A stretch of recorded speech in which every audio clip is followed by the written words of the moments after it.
To hidden cook channel. நாம் இன்றைக்கி mutton pepper gravy எப்படி பண்ணலான்னு பார்க்கலாமா? தேவையான இன்க்ரீடியன்ட்ஸ் எல்லாம் ஸ்க்ரீனில் இருக்குது, நோட் பண்ணிக்கோங்க.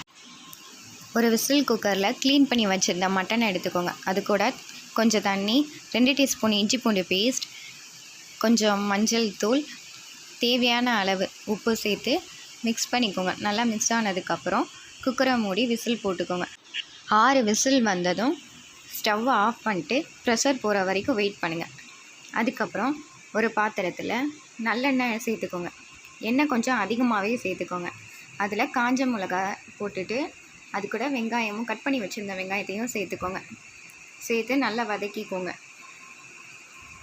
இந்த ரெசிபியை பிகினர்ஸ் கூட ரொம்ப ஈஸியாக பண்ண முடியும். ஸோ கண்டிப்பாக இந்த ரெசிபியை ட்ரை பண்ணி பாருங்கள். இப்போது நல்லா வெங்காயம் வதங்கிடுச்சு. அது கூட கருவேப்பிலையும் சேர்த்து மிக்ஸ் பண்ணிக்கோங்க. குக்கரில் ப்ரெஷர் போனதுக்கப்புறம் மட்டனை இது கூட சேர்த்துக்கோங்க. ஃபில்ட்ரு பண்ணாமல் மட்டன் வேக வச்ச தண்ணியையும் இது கூடயே சேர்த்துக்கோங்க. நல்லா மிக்ஸ் பண்ணிக்கோங்க. மிக்ஸ் ஆனதுக்கப்புறம் மட்டன் பவுடர் இது கூட சேர்த்துக்கோங்க.